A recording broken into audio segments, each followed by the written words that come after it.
Second start. अध्यक्ष महोदय, मैं आज एक ऐसे विषय पर बोलने जा रहा हूँ जो देश के सामने एक बहुत बड़ी समस्या बना हुआ है। आजकल कृषि पर बहस चल रही है।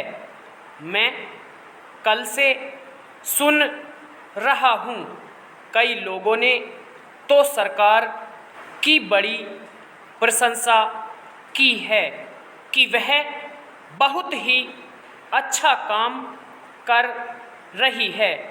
मैं मंत्री महोदय से एक प्रश्न करना चाहता हूँ।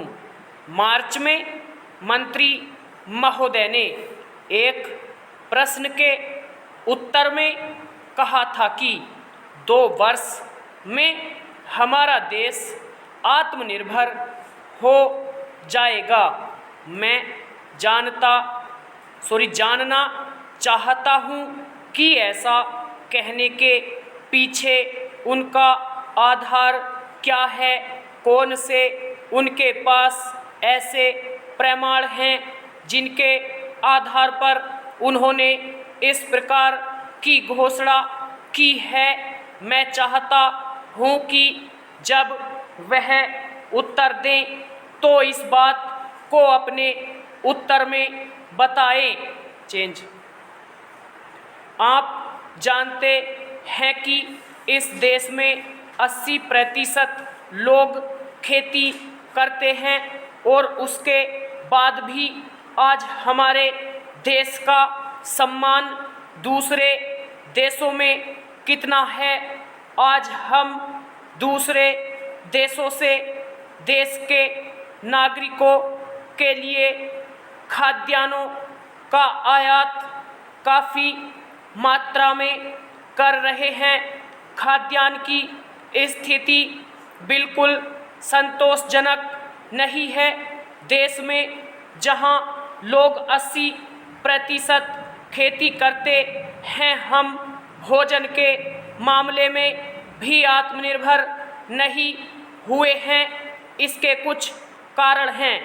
जिस समय देश स्वतंत्र हुआ उसी समय से इस सरकार ने कुछ गलतियां की हैं, जिसका यह परिणाम है कि आज इतने वर्षों के बाद भी हम आत्मनिर्भर नहीं हो सके हैं। उसका सबसे बड़ा कारण यह है कि अपने देश में पहला स्थान खेती को न देकर उद्योग को दिया गया है। उद्योग हमारे देश के लोगों की जीविका का मुख्य साधन नहीं हो सकता है।